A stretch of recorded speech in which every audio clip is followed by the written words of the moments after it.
સ્વામિનારાયણ સાક્ષાત્ અક્ષર પુરુષોત્તમ સર્વેભ્ય પરમં શાંતિમ આનંદમ સુખમર્પયેત. શ્રી સ્વામિનારાયણ ભગવાનની જય.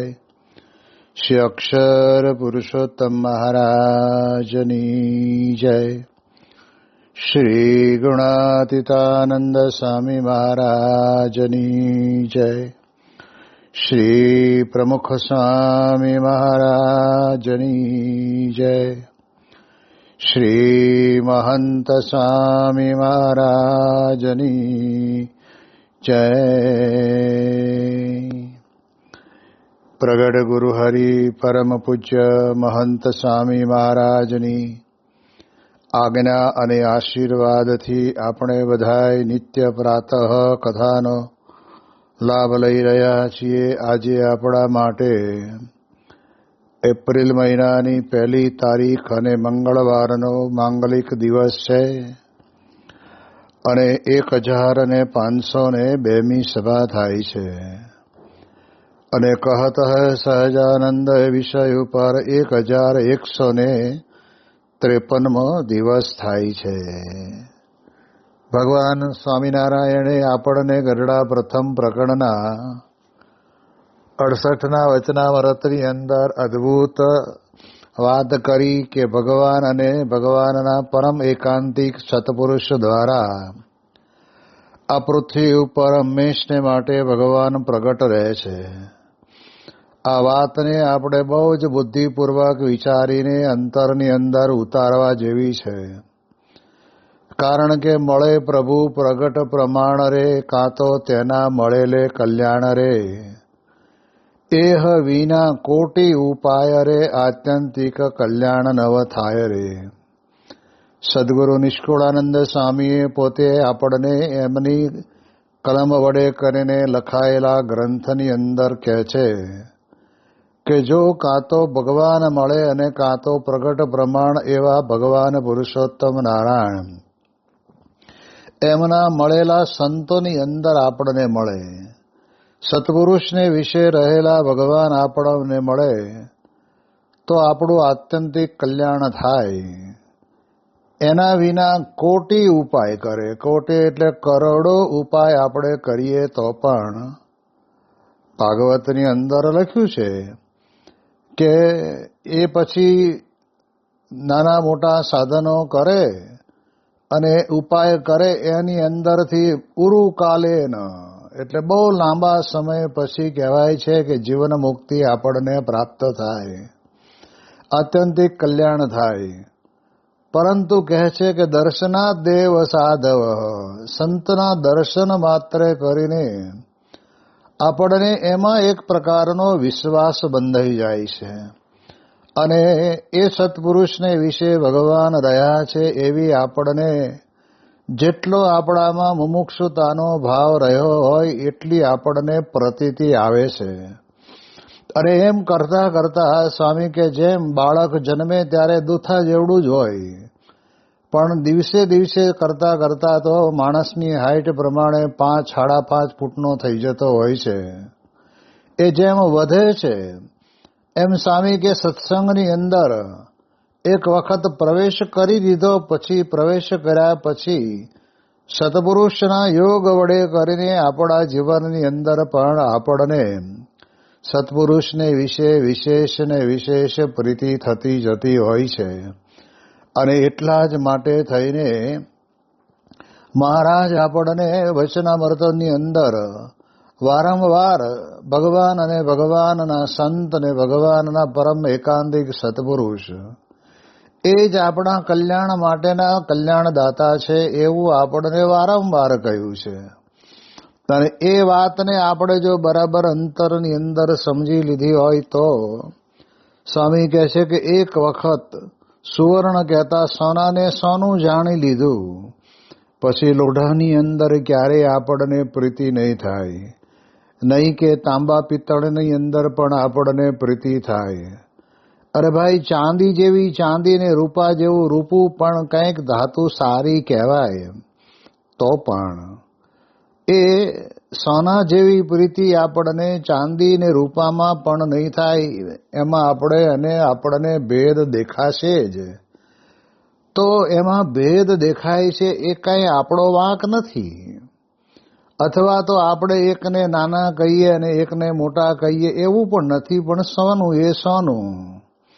અને એટલા જ માટે થઈને ભગવાન સ્વામિનારાયણે ગરડા અંત્ય પ્રકરણના 21ના વચનામૃતની અંદર કહેવામાં કહ્યું છે ને કે આવી રીતે સોનાના દોરાની જેમ 6 ઋતુની અંદર સોનાનો દોરો જેમ એક સરખો રહે, એને કોઈ દિવસ ન કડક થાય ન ઢીલો પડે, એવો રહે. એવો જે ભગવાનનો ભક્ત હોય, એ પરમ વૈષ્ણવ ભક્ત છે, એ ભક્તને આપણે જાણીએ એ પ્રમાણે કહેવાય છે કે એના જીવનની અંદર ક્યારેય કોઈ દિવસ બીજો ઘાટ કે સંકલ્પ થતો નથી.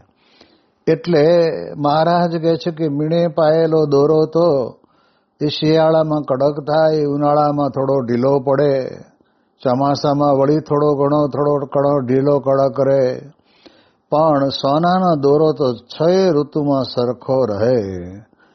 એવી રીતે રહેતો જે ભગવાનનો ભક્ત, એ ભગવાનના ભક્તને અંતરની અંદર આ વાતની દ્રઢ પ્રતીતિ હોય કે સત્પુરુષ સિવાય આ જીવનની અંદર આપણને અજ્ઞાન પણ કોઈ કાઢી શકે એમ નથી. અંતરની અંદર પડેલી અહમ ગ્રંથિ, મમત્વ ગ્રંથિ, ઈચ્છા ગ્રંથિ, આ બધી ગ્રંથિઓ પડી છે, એને પણ કોણ કાઢે? જેમ ગુણાતીતાનંદ સ્વામી કાર્યાણીની અંદર બિરાજમાન હતા અને તે વખતના સમયની અંદર એક હરિભક્ત કાઠી દરબાર ત્યાં બેઠા હશે અને એમનો માણસ ખેતનું કામ કરવા વાળો પૂછવા આવ્યો કે બાપુ આજે શું કરવાનું છે? અને ત્યારે તે વખતના સમયની અંદર કહ્યું કે તા ભાઈ તું હાથેડું લઈને જા, હળ લઈને હાંકજે, અને હળ હાંકતા બોર્ડ ઠૂઠા રહી ન જાય એનું ધ્યાન રાખજે, અને એવું હોય તો એને ખોદીને કાઢી નાખજે અને મૂળમાંથી કાઢી નાખજે, પછી એને ભવિષ્યની અંદર ઉગવાનો વારો આવે નહીં. એમ જ્યારે વાત થતી હતી ત્યારે ગુણાતીતાનંદ સ્વામીએ કીધું કે બૂટ ઠૂઠા એટલે? તો કહ્યું કે સ્વામી આવી રીતે મૂળિયા નાખી ગયેલા નફટિયા છોડ હોય ને એને કાઢી નાખીએ તો પછી એની ઉપર ઈંટ મૂકી દઈએ, નળિયું મૂકી દઈએ, માટલાનો ભાંગી ગયેલો ટુકડો મૂકી દઈએ તો પછી બહાર નીકળે નહીં. ત્યારે ગુણાતીતાનંદ સ્વામી કે આપણા જીવનની અંદર પણ આ ઈચ્છા ગ્રંથિ, મમત્વ ગ્રંથિ, પછી આ બધી ગ્રંથિઓ આપણામાં પડી છે. એ ગ્રંથિઓના બૂળ ઠૂઠા જ્યાં સુધી નીકળે નહીં ને ત્યાં સુધી એ આપણને અહમ ભાવ આવ્યા કરશે, અંતરની અંદર જગતના સુખ ભોગવવાની ઈચ્છા રહ્યા કરશે. આ બધી પ્રકારનું આપણા જીવનની અંદર ચાલુ રહેવાનું. અને એટલા જ માટે થઈને એ કાઢવા માટે જેમ ખેડૂત પોતે બરાબર કસીને ધ્યાન રાખીને કાઢી નાખે, એમ અક્ષર બ્રહ્મ ગુણાતીત સત્પુરુષ છે એ પણ આપણા જીવનની અંદર પડેલી અહમ ગ્રંથિ ને મમત્વ ગ્રંથિ, ઈચ્છા ગ્રંથિ, કર્મ ગ્રંથિ, આ બધી ગ્રંથિઓને કાઢી નાખે, આપણને ખબર પણ ના પડે. અને પછી એ કાઢી નાખેલી એ ગ્રંથિઓ પાછી ફરી વખત એ ઊભી ન થાય એની જવાબદારી સત્પુરુષની હોય છે, અને સત્પુરુષ થવા પણ ન દે અને નિર્મૂળ કરી નાખે. એટલે મહારાજે કીધું ને કે વાસના કુંઠિત થાય અને નિર્મૂળ થાય, એ બેમાં ઘણો ફેર. ઉપરથી આપણે કોઈ પણ છોડ નડતર વાળો હોય તો કોદાળીએથી એને કાપી નાખીએ એટલે આપણને એમ કે હાશ આ નડતર ગયું, પણ એ તો 2 દાડે 4 દાડે 15 દાડે મહિને પાછા એમાંથી એ મૂળિયા જમીનની અંદર છે, એટલે એના કારણે કરીને એ બારા નીકળવાના અને પાછા 2 પાંદડે થઈ જવાના. એટલે સ્વામી કહે છે કે એને નિર્મૂળ કરવી પડે. એટલે આપણામાં પણ આવી જે અહમ ગ્રંથિ મમત્વ ગ્રંથિ પડી છે ને એને નિર્મૂળ કરવું હોય તો માત્ર ને માત્ર આપણા કોઈ સાધન આપણને કામમાં આવતા નથી, પરંતુ આપણા જીવનની અંદર આપણને પ્રગટ ગુણાતીત સત્પુરુષ મળે અને સત્પુરુષના વચનની અંદર આપણને વિશ્વાસ આવે. આ બહુ મહત્વની બાબત છે, કારણ કે સત્પુરુષ તો મળ્યા હોય પણ છતાંય વિશ્વાસ ન આવે તો જલા ભગતની જેવું થઈને ઊભું રહે.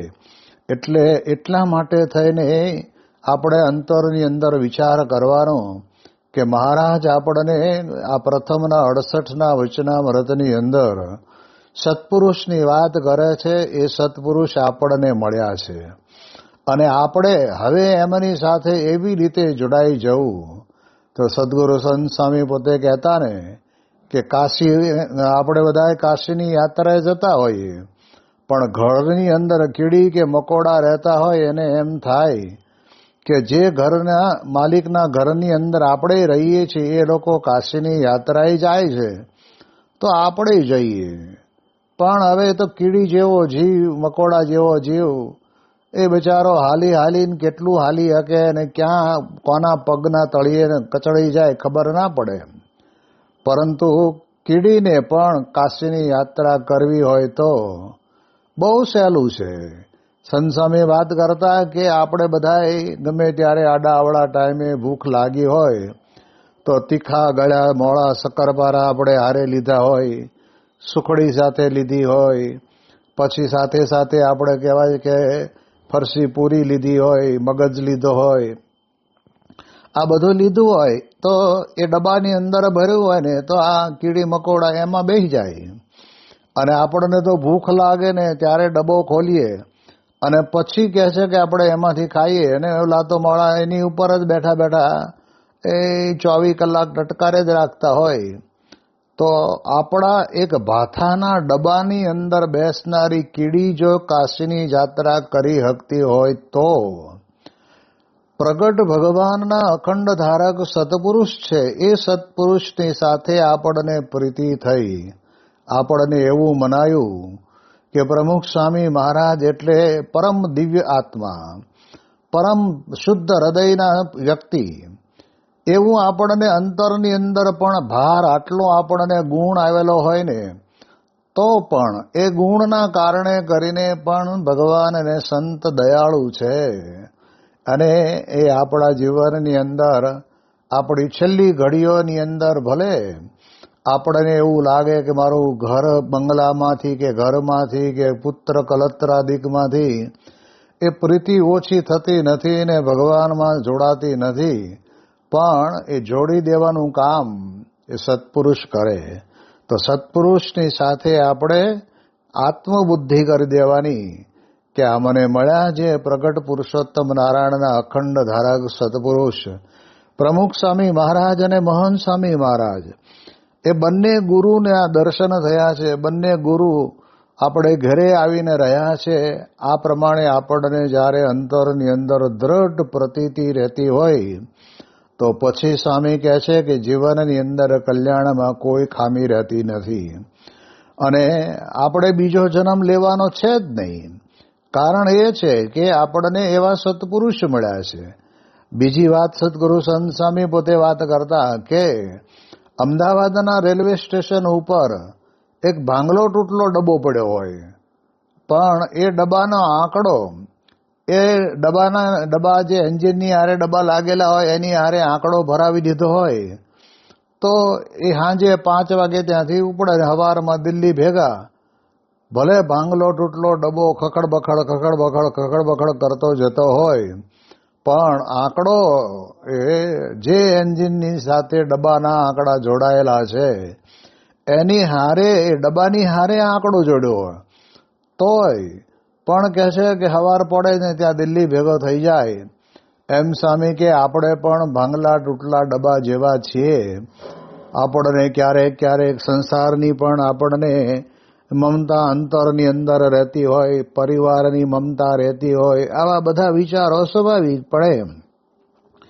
લાંબા સમયથી સંસારની જવાબદારીઓ નિભાવતા હોય એટલે આપણને આવવાના જ. પણ આંકડો બરાબર જો એ ડબ્બાની સાથે જોઈન્ટ કરી દીધો હશે ને તો જે ડબ્બાનો આંકડો એન્જિન સાથે જોઈન્ટ થયો છે એ ડબ્બાની સાથે સાથે આપણો ડબ્બો પણ ત્યાં આગળ પહોંચી જાય. એમ સ્વામી કહે છે કે આપણે આટલું જ કરવાનું છે. એટલે ભગવાન સ્વામિનારાયણ આપણને બે વાત બરાબર એવી મીઠી સમજાવે છે કે મારી અષ્ટ પ્રકારની મૂર્તિ એમાં હું અખંડ રહ્યો છું. એ ભાવ આપણા અંતરની અંદર આપણને દ્રઢાવે કોણ?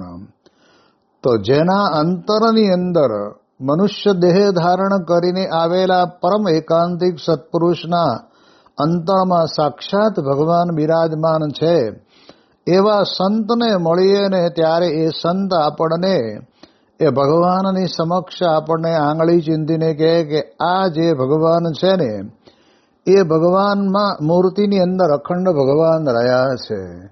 જેમ આપણે જાણીએ છીએ કે આપણી સંસ્થાના સદગુરુ સંત પૂજ્ય ડૉક્ટર સ્વામી જ્યારે યુવકની અંદર હતા અને તે વખતના સમયની અંદર આપણી સાંપ્રદાયિક પ્રણાલિકા પ્રમાણે નિત્ય આરતી અષ્ટક ગોળી આ બધું આપણે બોલવાનું હોય, ચેષ્ટા પણ રાત્રે બોલવાની હોય. આ બધું જ આપણે કરતા હોઈએ તો એની અંદર ઘણી વખત આપણને મનની અંદર સેટ ન પણ થાય અને સેટ થયા પછી એને મૂકવાનું પણ મન ન થાય. અને તે વખતના સમયની અંદર બ્રહ્મસ્વરૂપ યોગીજી મહારાજ પોતે બોચાસણની અંદર બિરાજમાન હતા અને એક બે વખત ડૉક્ટર સ્વામીને રમણભાઈ પટેલને વાત કરીએ છીએ કે આપણે ચેષ્ટા બોલવી, આરતી અષ્ટકમાં હાજર રહેવું, સાક્ષાત મહારાજ દર્શન આપણને આપે, આપણા કેવા મોટા ભાગ્ય, એમ વાત કરીએ છીએ. પણ થોડુંક મનની અંદર દ્વિધા જેવું રહેતું હશે. અને ત્યારે અક્ષર પુરુષોત્તમ મહારાજ મધ્યખંડની અંદર બિરાજમાન છે. એ મહારાજની મૂર્તિ સમક્ષ બ્રહ્મસ્વરૂપ યોગીજી મહારાજે કહ્યું કે આ સામે ઊભા ને એ સાક્ષાત ભગવાન છે અને એમના વચને કરીને અમે તમને કહીએ છીએ. વચન તો ભગવાન સ્વામિનારાયણના છે પણ એ વચનને વધારે દ્રઢ કરાવવા માટે થઈને કે અમે તમને કહીએ છીએ માટે તમે આ સાચું માનો. અને પછી યોગીજી મહારાજના કહેવાથી એમના અંતરની અંદર એવી દ્રઢતા થઈ ગઈ. આજે 92 વર્ષની જેફ વયે પણ એક પણ દિવસ એમનો એવો નથી ગયો કે જે એમણે ચેષ્ટા નહીં બોલી હોય. રાત્રે સભામાં મોડું થયું હોય, ઉતારે આવ્યા પછી મોડું થયું હોય તો પણ એ ગમે તેટલું મોડું થાય પણ ચેષ્ટા ગાન કર્યા વગર કોઈ દિવસ એ પોતે સૂતા નથી. અને એટલા જ માટે થઈને આપણને ભગવાનની વિશે ભગવાન બિરાજમાન છે એવી પ્રકારની દ્રઢ પ્રતીતિ આપણને ગુણાતીત સત્પુરુષ કરાવે છે.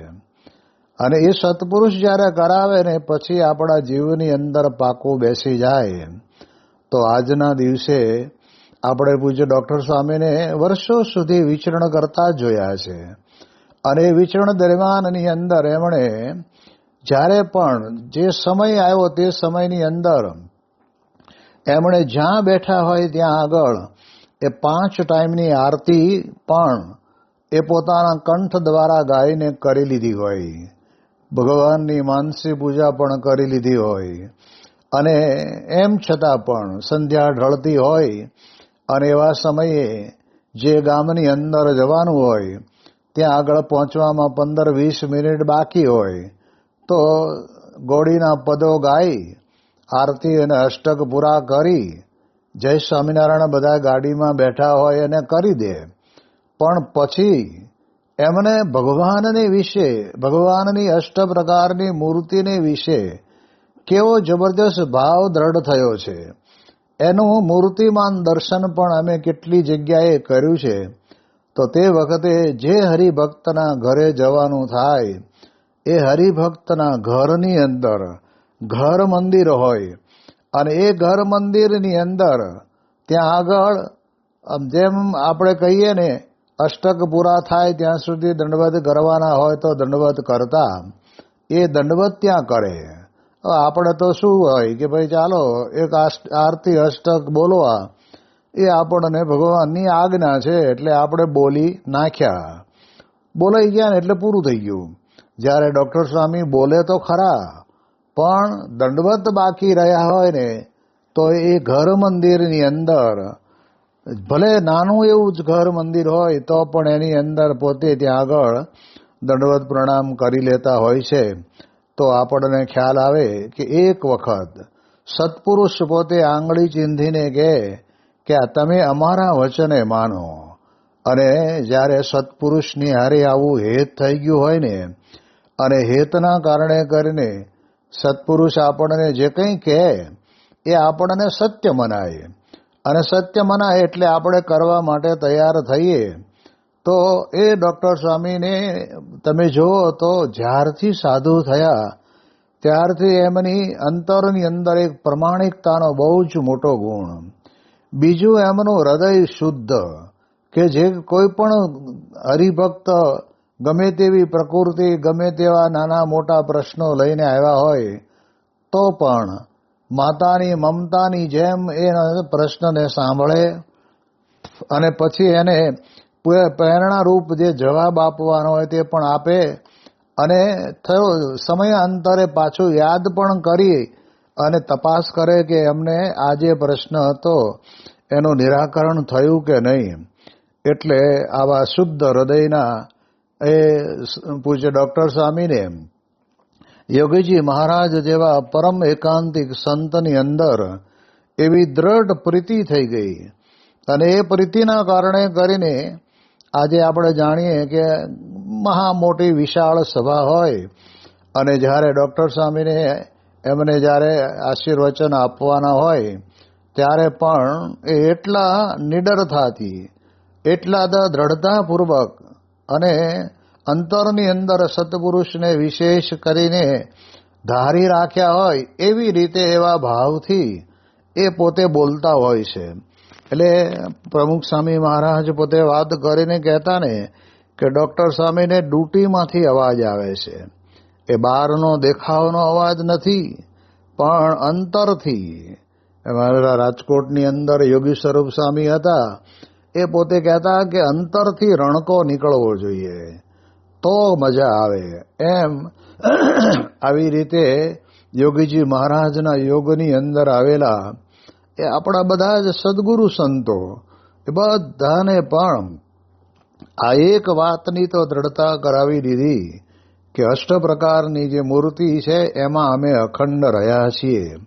મુંબઈની અંદર દાદર મંદિરમાં અત્યારે જ્યાં આગળ નીલકંઠ વર્ણીય અભિષેક મંડપ છે ત્યાં લાકડાના સિંહાસનની અંદર પધરાવેલી ધામધામીને મુક્ત અને ભગતજી મહારાજ, શાસ્ત્રી મહારાજ, યોગી મહારાજ ને પ્રમુખ સ્વામી મહારાજની મૂર્તિ છે. તો આપણે જાણીએ કે તે મૂર્તિ એ વખતે 1965ની આજુબાજુ કે 64, 62, 63ની આજુબાજુ દાદર મંદિરની અંદર જગ્યા લીધી. તે વખતના સમયથી આ પ્રમાણે મૂર્તિ પધરાવેલી. તો પૂજ્ય ત્યાગવલ્લભ સ્વામી જેવા સંતને પણ કહ્યું કે આપણે અહીંયા આગળ તમને અક્ષર અને પુરુષોત્તમ મહારાજ, જબરેશ્વર મહારાજ તમને આપીએ છીએ, અને એ અખંડ અહીંયા બિરાજમાન રહેશે. તમારી ભક્તિ, સેવા અને તમારું જે કંઈ હશે એ અંગીકાર કરશે. અને એ ચિત્ર પ્રતિમાની મૂર્તિ અને અક્ષર પુરુષોત્તમ પંચધાતુના જબરેશ્વર મહારાજ એમને પધરાવેલા. તો ત્યાગવલ્લભ સ્વામી બધી જ રસોઈનું કામકાજથી પરવારી અને ઠાકોરજીનો થાળ આવે ત્યારે યોગીજી મહારાજની આજ્ઞા વડે કરીને એ ત્યાં આગળ હંમેશને માટે થાળ બોલવા પોતે આવતા. પૂજ્ય વિવેક સાગર સ્વામી, મોહન સ્વામી, ઈશ્વરચરણ સ્વામી, ઘનશ્યામચરણ સ્વામી, આ બધા જ સદગુરુ સંતો છે બધા. અને ત્યાં ભણતા જે સંતો એ બધા જ ત્યાં આગળ આવી રીતે ઠાકોરજીના થાળની અંદર ગોઠવી જતા અને થાળ બોલતા. 5 થાળ ભણવાનું, વાસણ ઉટકવાના, કચરા પોતું સાફ કરવાનું, સંડાસ બાથરૂમ સાફ કરવાના, કપડાં પોતાના જાતે ધોવાના, આ બધું વાસણ ઉટકવાના, આ બધું કરતા કરતા પણ સત્પુરુષ છે ને એ હંમેશને માટે પોતાના માનસ પુત્રને ભગવાનની ભક્તિની અંદર જોડી રાખે છે. અને યોગીજી મહારાજ પોતે બોલ્યા, જ્યારે 68ની સાલની અંદર જ્યારે એ મંદિરનો પાટોત્સવ હતો અને ત્યારે તે જ દિવસની અંદર પ્રમુખ સ્વામી મહારાજનો જન્મદિવસ માગશર સુધી 8મ, અને ત્યારે યોગી મહારાજ બોલ્યા કે આજે તો દાદર મંદિરમાં બિરાજમાન ભગવાનનો પાટોત્સવ, સોનામાં સુગંધ ભળે એમ આજે પ્રમુખ સ્વામીનો જન્મદિવસ, એટલે આપણે આ ધામધૂમથી ઉજવવો. આજે સોનામાં સુગંધ ભળે એમ આ બે વસ્તુ મળી આપણને. એટલે અક્ષર અને પુરુષોત્તમ મહારાજ અને ગુરુ પરંપરાની ચિત્ર પ્રતિમા એમાં પણ અખંડ ભગવાન રહ્યા છે. એ પ્રકારની ભાવનાને વિશેષ કરીને દ્રઢાવવાનું ભગીરથ કામ તો એ ગુણાતીત સત્પુરુષ જ કરી શકે. બાકી વાતો તો ભગવાનની દુનિયાની અંદર કરવાવાળા કરે છે, ખોટું નથી કરતા, સારું કરે છે. પણ આપણે એટલું તો સમજી શકાય ને કે આવા ગુણાતીત સંત જે એમના જીવનની અંદર ભગવાનનો સાક્ષાત્કાર થયેલો છે અને એ જ પોતે સત્પુરુષ એ ભગવાનના અષ્ટ પ્રકારના સ્વરૂપોને વિશે બિરાજમાન છે, એવી ભદ્ર ભાવના, એવી પૂજનીય ભાવનાને એ દ્રઢ કરાવવાનું કામ એ ગુણાતીત સત્પુરુષ કરે છે. એટલે એટલા માટે થઈને આપણે વિચાર એ જ કરવાનો કે આપણે કેવા ભાગ્યશાળી છીએ, આપણે કેવા સમયની અંદર આપણને ભગવાનની કૃપાથી મનુષ્યનું શરીર મળ્યું કે જે વખતે પ્રમુખ સ્વામી મહારાજ, યોગીજી મહારાજ અને વર્તમાન સમયની અંદર મહંત સ્વામી મહારાજ જેવા એક ગુણાતીત સંત પ્રગટ રહે. એટલે અક્ષર બ્રહ્મ તત્વ જ છે. જે તત્વ અક્ષર બ્રહ્મનું હતું એ જ બ્રહ્મ સ્વરૂપ ભગતજી મહારાજમાં તત્વ હતું, અને જે બ્રહ્મ સ્વરૂપ ભગતજી મહારાજમાં હતું એ જ તત્વ બ્રહ્મ સ્વરૂપ શાસ્ત્રીજી મહારાજમાં હતું, અને જે શાસ્ત્રીજી મહારાજના જીવનની અંદર બ્રહ્મ તત્વ હતું એનું એ જ તત્વ એ યોગીજી મહારાજમાં હતું, અને યોગીજી મહારાજમાં હતું એનું એ જ તત્વ એ પ્રમુખ સ્વામી મહારાજમાં હતું. અને પ્રમુખ સ્વામી મહારાજે તો પોતે જાતે લખીને કહ્યું કે મારા દેહ વિલય પછી મારી જગ્યાએ એટલા કહેતા કે સંસ્થાના પ્રમુખ અને ગુરુ તરીકે મહંત સ્વામી સાધુ કેશવ જીવનદાસજીની નિમણૂક કરું છું. આ આપણને એમણે પોતે પોતાના હસ્તાક્ષરથી લખીને આપ્યું. એટલે આપણા માટે તો એનું એ જ બ્રહ્મ તત્વ એ આપણને પ્રાપ્ત થયું છે. તો એવા ગુણાતીત સંતના પ્રાગટ્યની અંદર આપણને આમ જેને કહેવાય ને કે અમારા જેવાને ભલે નાની ઉંમરમાં અમે સાધુ થયા, પણ કહેવાય છે કે 3 પેઢી યોગીજી મહારાજ, પ્રમુખ સ્વામી મહારાજને વર્તમાન કાલે મહંત સ્વામી મહારાજ જેવા ગુણાતીત સત્પુરુષ એ 3 ગુરુવર્યનો દર્શન, કથા, વાર્તા, આશીર્વાદ અને સેવાનો બધી પ્રકારનો લાભ પણ અમને મળ્યો. એટલે એ દ્રષ્ટિથી આપણે એક વિચાર તો કરવાનો જ કે ભગવાન સ્વામિનારાયણ આપણને ગઢડા પ્રથમ પ્રકરણના 68ના વચનામૃતની અંદર જે વાત કરીને કહેવા માંગે છે કે મારી અષ્ટ પ્રકારની મૂર્તિને 9મા સંત એમાં હું અખંડ રહ્યો છું. તો એ અખંડપણાની ભાવના આપણા જીવનની અંદર આપણને આપે કોણ? તો આવા પ્રગટ ગુણાતીત સત્પુરુષ આપે. અને દેખાય ને આપણને કે આજે લાખોની સંખ્યામાં હરિભક્તોના ઘરોની અંદર, ઘર મંદિરમાં અક્ષર અને પુરુષોત્તમ મહારાજ અને જેને કહેવાય ગુણાતીત ગુરુવર્યો બિરાજમાન થઈ ગયા. અને 1200થી ઉપરાંત વધારે મંદિરોની અંદર જ્યાં આગળ અહોનિશ સેવા, પૂજા, કથા, વાર્તા, ભજન, કીર્તન, સમયા, ઉત્સવ આ બધું થતું હોય એવી પ્રકારના એવા 1200થી વધારે ઉપરાંત મંદિરોની અંદર પણ એ સાક્ષાત ભગવાન બિરાજમાન કરી દીધા. અને લાખોની સંખ્યાની અંદર હરિભક્તો પોતાના વ્યક્તિગત પૂજાની અંદર પણ એ જ સ્વરૂપોનો દર્શન, એ જ સ્વરૂપોની પૂજા, એ જ સ્વરૂપોની માળા, એમને જ પ્રાર્થના એ બધું કરતા થયા. તો આપણને ખબર પડે કે સત્પુરુષ વગર ભગવાનનું સ્વરૂપ આપણને જેમ છે તેમ ઓળખાશે પણ નહીં, સમજાશે પણ નહીં. એટલે એટલા માટે થઈને મહારાજે આપણા ઉપર અતિ કરુણા કરીને આપણને ગરડા પ્રથમ પ્રકરણનું 68નું વચનામૃત આપીને ધન્ય બનાવી દીધા છે. આપણે પણ એ પ્રકારે અંતરની અંદર વધારે ને વધારે આત્મબુદ્ધિ કરી જીવનને ધન્ય બનાવી શકીએ એ પ્રકારની બળબુદ્ધિ શક્તિ ભગવાન આપણને આપે એ આજના શુભ દિવસે પ્રાર્થના. શ્રી સ્વામિનારાયણ ભગવાનની જય.